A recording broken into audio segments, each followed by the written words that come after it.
फुलेरे का दर्शन करें। फुलेरा किस तरह से बनाया जाता है, इसी पत्ती लगाना चाहिए, कैसा फूल? हमको ये प्रश्न कल यहाँ से जाने के बाद आ चुका था सीहोर के ऑफिस में, और उसके बाद हमने पंडितों को कहा था कि ये फुलेरा तैयार कर रखें और उस फुलेरे का दर्शन सभी को लाइव कराएं, जिससे घर पर या मंदिर में आप शिव जी की जब आराधना करें तो उसके ऊपर फुलेरा बंधा होना चाहिए।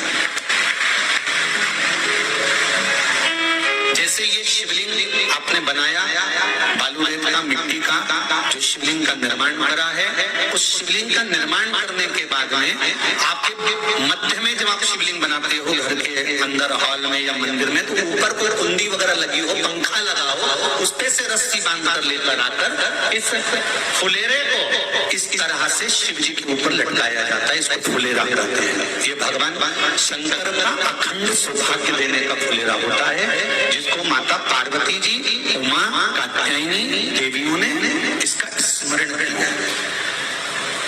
एक गोल होता है, गोल, चौकोर, तिरछा, जिस तरह से भी बनाना हो, पर शिव जी के ऊपर नीचे शंकर भगवान होते हैं, ये थोड़ा ऊंचा, जिससे पूजन भी आराम से हो जाए, इसको ऊंचाई का ओर लगाया जाता है, जिससे भगवान जैसे अपन जलाधारी लगाते हैं उसी तरह से इस फुलेरे को लगाया जाता है। तो इस फुलेरे में कहीं ना कहीं पत्तियों को भी लगाना चाहिए। माला के साथ में कोई आम की पत्ती हुई, अशोक की पत्तियां हुई, उसका भी स्मरण इसमें आता है,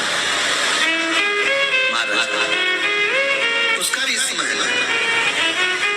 जैसे भगवान देवाधिदेव महादेव का शिवलिंग का जब दर्शन हो गए, सबको फुलेरा लगा, अरे जम के तो बोलो हो गए ना। और जितने लोग आस्था पर सुन रहे हैं, जितने लोग फेसबुक पर सुन रहे हैं, अगर आपके स्मरण में फुलेरा नहीं हो तो उसका दर्शन अवश्य करिएगा। शिव मंदिर में अगर जलाधारी भी लगी हुई है तो जलाधारी से फूल बांधकर नीचे की ओर लटकाना चाहिए, पर लटकाना चाहिए, फुलेरा बनाना चाहिए।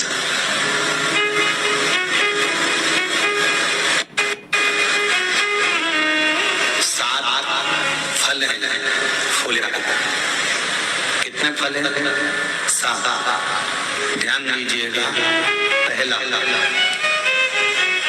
फुलेरा जो नारी व्रत करती आती है और व्रत कर्म उसका चलता रहता है, उस व्रत कर्म के अंतर्गत मान लो किसी कारणवश बीमारी में, कोई कमी के अंतर्गत, कोई सूतक श्रावण के अंतर्गत अगर नारी पूजन नहीं कर पाती है, पूजन नहीं कर पाता और उसने केवल फुलेरे का दर्शन ही कर लिया, अपने पलंग पर पड़ी पड़ी हुई फुलेरे का दर्शन कर लिया है, तो नारी को हरतालिका तीज के व्रत का फल प्राप्त हो जाता है।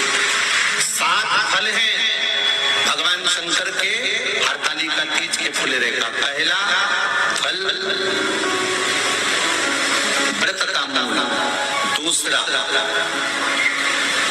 यदि कोई नारी आई और उसके संतान नहीं, 10 साल, 8 साल, 5 साल, 6 साल, 7 साल, 12 साल, 15 साल हो गए, उस फुलेरे का मात्र स्मरण कर एक पुष्प भी उसने अगर हल्दी कुंकू का लगाकर उस फुलेरे का टच कर भगवान शिव के पावन चरणों में रख दिया है और विनती कर गई है, तो अगला फुलेरा वो खुद बनवाती है, उसकी गोदी में संतान आ ही जाता है।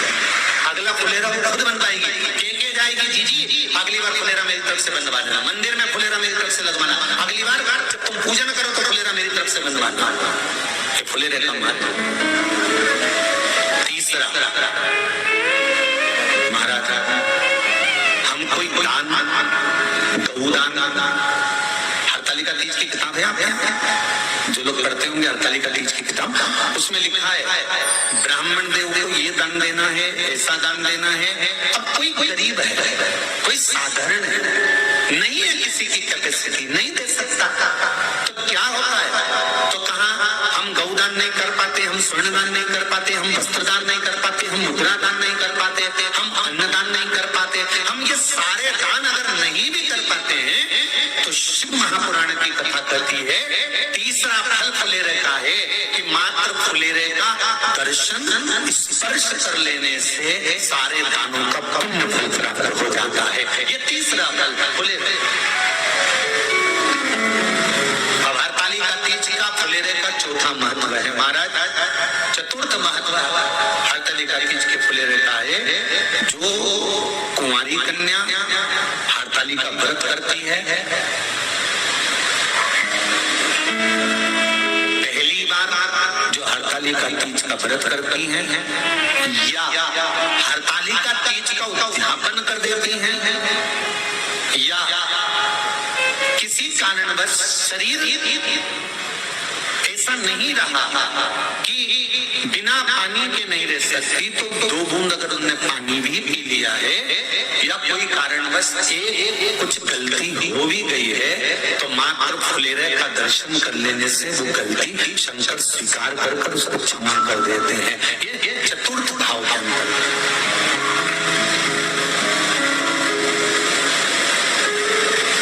फुलेरे का अगला वर्णन करा गया है शिव तत्व की ओर, शंकर भगवान की ओर। हम ना काशी जा सकते हैं, हम ना सोमनाथ जा सकते हैं, हम ना किसी स्थान पर जाकर एकांत में भगवान शंकर का स्मरण कर सकते हैं। मान लो हमें एकांत में बैठकर शिव की भक्ति करना है, किसी मंदिर में किसी देवालय में जाकर भक्ति करना है, तो फुलेरे का मात्र दर्शन करने से, पूजन स्मरण करने से उस भक्ति का फल भी हमारे खाते में आ जाता है। और फिर अगला आखिरी का जो वर्णन किया गया है वो कहा गया कि पार्वती मैया गुफा में जाकर भगवान का भजन करती थी, शिव का स्मरण करती थी, और फिर अपनी सहेलियों के साथ बैठकर शंकर का स्मरण करा, जिसका फल पार्वती को मिला। तो कहा हम ना किसी गुफा में प्रवेश कर सकते हैं, ना हम किसी गुफा में या जंगल में जा सकते हैं। इस फुलेरे के नीचे शंकर भगवान की जब अर्चना करते हैं, आराधना करते हैं, हरतालिका तीज के दिन फुलेरे के नीचे हम भगवान शिव की पूजन करते हैं, तो हमारा वन में किया गया भजन का फल ही हमको प्राप्त हो जाता है। ऐसे फुलेरे का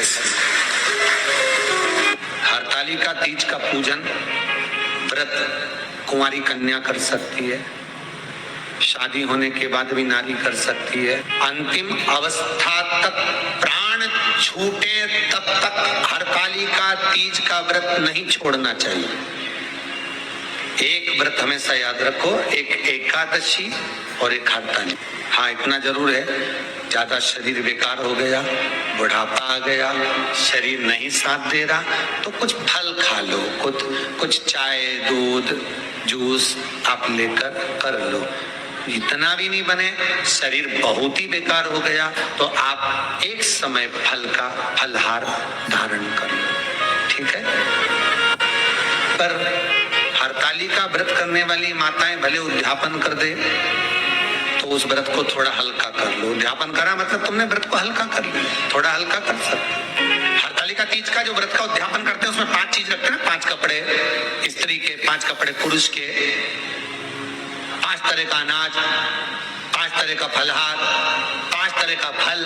तो 5 तरह का जो फल रखाता है हरतालिका तीज के उद्यापन में, दुनिया के लोग उस 5 तरह के फल को केला गिन ले, पपीता गिन ले, मौसम्बी गिन ले, और अनार गिन ले, संतरा गिन ले, सब कुछ गिन लेते हैं, पर उस 5 तरह के फल में धतूरे को नहीं गिनते। पर शिव कथा में वर्णन आता है, हरतालिका तीज के उद्यापन में लिखा हुआ है, सबसे पहले 5 फल अगर गिनना है तो उसमें पहले धतूरे को गिनो, क्योंकि शंकर को वो प्रिय होता है, शंकर उसको स्वीकार कर लेता है। और धतूरा शंकर भगवान को क्यों चढ़ाया जाता है उसका प्रसंग आपको पहले भी कहा, आज फिर कहते हैं। धतूरा जब हम भगवान शंकर को समर्पित करते हैं तो हमारा कोई कार्य अटक रहा होता है, जिस कार्य को बार बार एग्जाम में बैठ रहे हो, बार बार परेशान हो रहा है, बार बार इंटरव्यू देने जा रहे हो, नहीं हो रहा, एक बार धतूरे को हृदय से, भगवान को प्रेम से, करुणा सागर मेरे शंकर को दिल से एक बार वो धतूरा भगवान से विनती कर उसको चढ़ाओ तो शरीर, भगवान तुम्हारा कार्य सफल कर देगा। पर दिल से चढ़ा लगाना। हरतालिका तीज की पूजन करने वाले को चाहिए कि बालू का, मिट्टी का शिवलिंग बनाना चाहिए।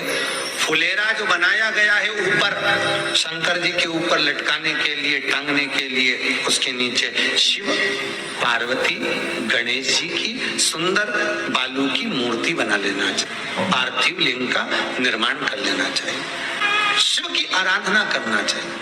जो फल आपके पास में हो शंकर को समर्पित करना चाहिए, पूजन करना चाहिए, आराधना करो। सबसे पहली पूजन हरतालिका तीज की प्रदोष काल के अंतर्गत हो जाना चाहिए। शाम के समय पर प्रयास करा करो प्रदोष काल के समय पर पहली पूजन हो जाए तो ज्यादा अच्छा। पर लोगों की आदत रहती है कि 8 बजे तक, 8:30 बजे तक, 9 बजे तक पहली पूजन करें, फिर दूसरी आराम से, फिर तीसरी, फिर आराम से, फिर चौथी। तो ऐसा सब अपने अपने हिसाब से। पर शास्त्र रीति कहती है कि प्रदोष का जो समय होता है, प्रदोष काल जो होता है, शाम का जो समय होता है, उस समय पर हरतालिका तीज की पहली पूजन हो, जिससे आपका स्मरण चित्त शंकर भगवान में उस घड़ी, उस पल, उस क्षण में आप शिव के हो जाए और शंकर आपका हो जाए। हाँ, अगर किसी के आने में देरी हो, कोई आ नहीं पा रहा है, बहुत देरी हो रही हो, तो हरतालिका पूजन व्रत वर्णन करता है कि शिवलिंग का निर्माण, पार्वती जी की मूर्ति का निर्माण, गणेश जी का निर्माण और फुलेरा जो बनाया हुआ है, ये प्रदोष काल के पहले बनकर तैयार हो जाना चाहिए। प्रदोष काल के अंतर्गत फुलेरा नहीं बनना, फुलेरा पहले बन जाना चाहिए। और बहुत विशेष बात ध्यान रखिए हरतालिका तीज की, कि शंकर जी का जो आपने स्वरूप बनाया है, पाटे में, थाली में, चौकी पर, चौरंग पर जो स्वरूप बनाया है, वो पहले